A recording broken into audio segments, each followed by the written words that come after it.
Hi everyone, Anthony Fantano here, internet's busiest music nerd, and it's time for a review of the new Tegan and Sara LP, Heartthrob. Tegan and Sara is a twin musical duo who, for album after album, have been working with this kind of straightforward acoustic and indie rock sound that on some releases feels maybe a little kind of primped, clean, meticulously produced, sort of a poppier progression past what artists like Ani DeFranco were doing back in the 90s. Over the years when I've listened to them, I've also been reminded of artists like Metric as well. People are kind of on that poppier, more accessible side of the indie rock spectrum. However, that's not to say that Tegan and Sara have no grit or no personality or anything like that. Their 2002 LP did sort of have this straightforward 90s acoustic rock sound to it that was really radio ready, but still Tegan and Sara's voices came off unique enough to kind of give them, I guess, sort of a memorable edge. Plus their lyrics as well helped in that department with a lot of personal stories about love or relationships, but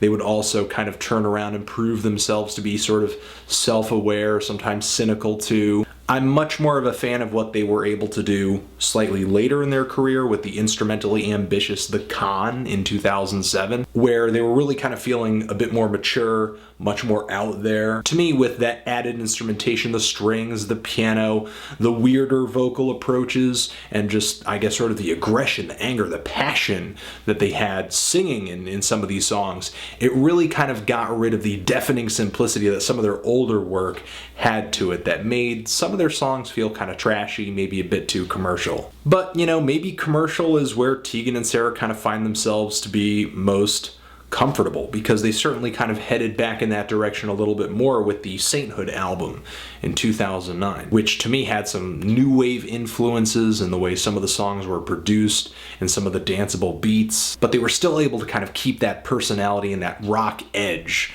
that fans had expected up until that point. Love them or hate them, I feel like Tegan and Sara have been one of the better groups out there to sort of maintain a really strong accessible pop sensibility, but still have, you know, defining characteristics that when you hear a Tegan and Sara song, you don't mistake it to be anyone else. But Heartthrob, Tegan and Sara really kind of just burnt down everything that they've built their music on for the past decade and rebuilt it with glossy production, sanitary vocals, glistening electronics, top 40 dance beats, and it's not just for a couple songs either, it's for the duration of the entire album. And you know what, maybe Tegan and Sara are due for a change of pace or due for a stylistic shift.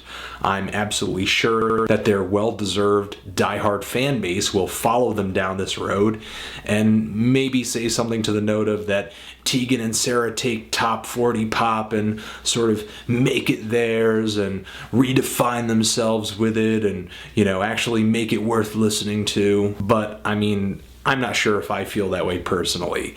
If synth pop and electropop are the genres that Tegan and Sara are wrestling with on this LP, they are down for the 3 count, because the sound of the music that they're working with really kind of got the better of them. Not only do Tegan and Sara not sound like themselves anymore, they don't really sound like anything in particular. They just sound like everyone else who's on a major label and making dance pop at this point. I can't even tell the difference between their voices on this album. I mean, that's how drained of humanity this LP is. Tegan and Sara still do have a knack for writing hooks in this new stylistic transition. The choruses all over this LP just burst with catchy melodies and color. But as far as lyrics go, with songs like Goodbye, Goodbye, or Allow Me, I kind of feel like Tegan and Sara, maybe more than usual, are working straight out of the lyrical cliche handbook. The only song that really kind of stuck out to me lyrically, topically, and not even for a good reason is How Come You Don't Want Me, which is one of the most desperate songs I've ever heard them put together. I mean, emotionally makes Taylor Swift seem like she's a confident, sensible lover with no real emotional baggage. Plus, the musical ideas on this LP don't really offer up that much substance either. Just the corny, cliched opening piano on the song I Was a Fool, or just like the 80s new wave pop rock groove on the verses of the track I'm Not Your Hero. The instrumental to the track Drove Me Wild feels like it could have featured either Katy Perry or Miley Cyrus and nobody would have known the difference. And the track Now I'm All Messed Up kind of gives me a little break at the beginning with, I guess, just a lot of space and a lot of atmosphere around these piano chords with Tegan and Sara's vocals. It actually kind of feels like maybe it could be a piano ballad, but then this very jittery beat comes in that feels like it's one drop away from a dubstep remix. Sometimes it's almost like this high gloss finish and this really just expensive production makes Tegan and Sara kind of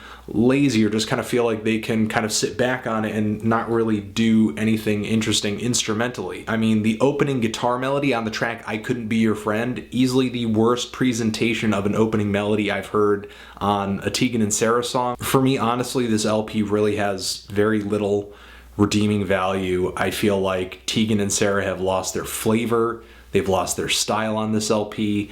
I am not afraid to say that I feel personally this is Tegan and Sara's worst album. At least with their older releases, you could put them a step above what was happening on the radio, or a step above your average MySpace artist. But now I feel like they are what is on the radio. I mean, back in the day, we had the business of art, and I feel like on this new LP, we're essentially getting the art of business, or art as a result of business. I'm feeling a strong 3 on this LP. If you've given it a listen, what did you think of it? Did you love it? Did you hate it?